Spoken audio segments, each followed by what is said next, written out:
గురుభ్యో నమ. ఓం శ్రీ గణేశాయ నమ. ఓం శ్రీ సరస్వత్యే నమ.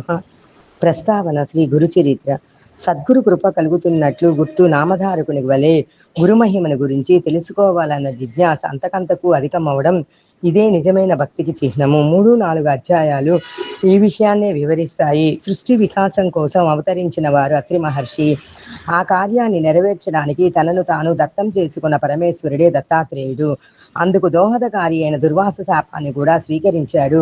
ఆయన త్రిమూర్తాత్మకకు అయినందువలన గురుధ్యాన శ్లోకం ఆయనకు సంపూర్ణంగా వర్తిస్తుంది. సిద్ధపురుషులందరి రూపంలో మానవాళిని సదా అనుగ్రహించేది ఆయనే. అంటే భగవంతుడే మానవాళికి గురువుగా అవతరించిన దత్తాత్రేయుడు అన్నమాట. అందుకే దత్తాన తారాలయైన శ్రీపాద వల్లభుడు, నృసింహ సరస్వతి, మాణిక్య ప్రభువు, అక్కలకోట స్వామి, షిరిడి సాయిబాబా వంటి సద్గురువులకు స్కాందపురాణ అంతర్గతమైన గురుగీతలోని గురుస్థుతి శ్లోకాలు యథాతథంగా సరిపోతాయి. అట్టివారిని ముముక్షువులు ఆశ్రయించాలని తదన్యులను గాదని భగవద్గీత 4:3-4లో శ్రీకృష్ణుడు ఆదేశిస్తాడు. ముముక్షువు ఇటువంటి దత్తావతారాల చరిత్రలను, బోధలను శ్రద్ధగా పారాయణ శ్రవణాదులు చేసి శ్రీ దత్తాను అనుగ్రహానికి పాత్రుడవ్వాలి. అప్పుడే తగు రీతిన గర్వానుగ్రహం ప్రాప్తిస్తుంది. అందుకే సాయినాథుడు తన భక్తుడైన కుసాభావు చేత శ్రీగురు చరిత్ర 108 సార్లు పారాయణ చేయించారు. ఆ తర్వాతనే అతడు పూర్ణదత్తావతారైన సాయినాథుని అనుగ్రహానికి పాత్రుడు కాగలిగాడు. కథ ఆరంభం.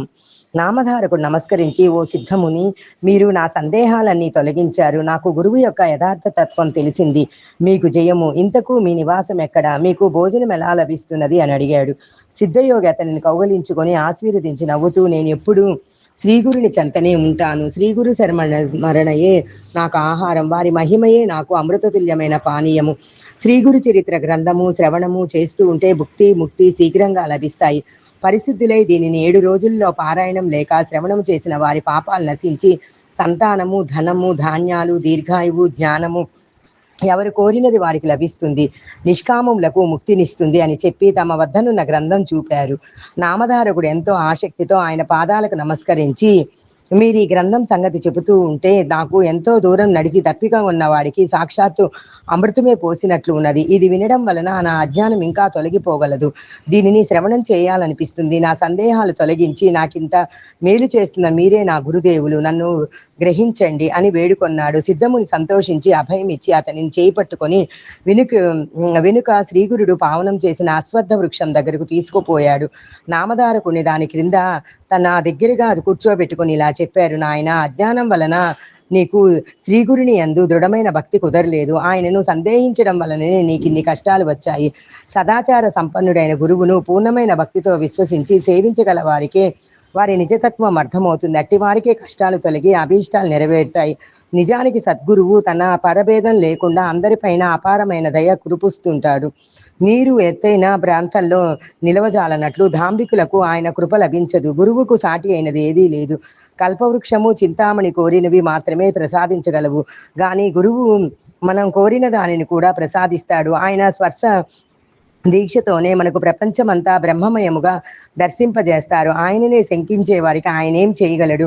తనను సంపూర్ణ విశ్వాసంతో సేవించే వారి వెంట నంటి కాపాడడమే ఆయన ధర్మము. కానీ పామరులు కష్టం వచ్చినప్పుడు ఎవరో చెప్పగా ఆయనను సేవిస్తారు, కానీ శ్రద్ధ విశ్వాసాలతో సరైన పద్ధతిలో సేవించరు. కనుకనే కొందరి అభిష్టాలు నెరవేరవు. అప్పుడు వారు తమకు గురువేమీ చేయలేదని ఆయనను నిందిస్తాడు. నామధారకుడికి నమస్కరించి, స్వామి, నాకు శ్రీగురుని లీలలు వినిపించి కృతార్థుని చేయండి. శ్రీగురుడు త్రిమూర్తాత్మకమైన భగవంతుడు అంటి వారు కదా, ఆయన మొదట అలా ఎందుకు అవతరించాడో సెలవీయండి అని వేడుకొన్నాడు. సిద్ధముని సంతోషించి, శ్రీగురుని పట్ల నీకిట్టి శ్రద్ధ కలగడం ఎంతో శుభసూచకం. ఇంతవరకు శ్రీగురుని లీలల గురించి ఇంత ప్రీతితో ఎవరూ అడగనే లేదు. ముముక్షువులకు మాత్రమే ఇట్టి అభిరుచి కలుగుతుంది. నీకు తప్పక పురుషార్థాలు ప్రాప్తిస్తాయి. నీ శ్రద్ధ నాకెంతో ఆనందాన్ని కలిగిస్తుంది. నీవు అడిగినది చెబుతాను, శ్రద్ధగా వినుము. జగత్తుకు మూల కారణమైన భగవంతుడు మొదట అనేకమవ్వాలని సంకల్పించినప్పుడు ఆయన శక్తి త్రిగుణాత్మకంగా మారి బ్రహ్మ, విష్ణు, మహేశ్వర రూపం ధరించింది. వాటిలో రజోగుణము ప్రకోపించినప్పుడు సృష్టికర్త అయిన బ్రహ్మ రూపంలో ఆ శక్తే స్వరాన్ని సృష్టించింది. సత్వగుణము బలీయమైన విష్ణు రూపంలో సర్వాన్ని పాలిస్తుంది. తమో గుణం బలీయమైనప్పుడు అదే మహేశ్వరుడే సర్వాన్ని సంహరిస్తుంది. అంతేగాని నిజానికి ఆ ముగ్గురికి భేదమే లేదు.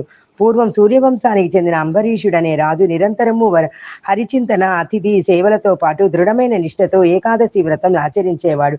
ఒకరోజు ద్వాదశి తిథి ఒక్క గడియ మాత్రమే ఉందనగా దుర్వాస మహర్షి శిష్య ప్రశిక్షులతో కలిసి అతని వద్దకు వచ్చాడు. అంబరీషుడు ఆయన్ని పూజించి త్వరగా అనుష్ఠానం పూర్తి చేసుకొని భోజనానికి రమ్మని ప్రార్థించాడు. అప్పుడు ఆ మహర్షి స్నానానికి నదికి వెళ్ళి పారాయణ సమయం మీరిపోతున్నది, రాకుండా ఆలస్యం చేయసాగాడు. తిథి మించిపోతే అంబరీషునికి వ్రతభంగం అవుతుంది.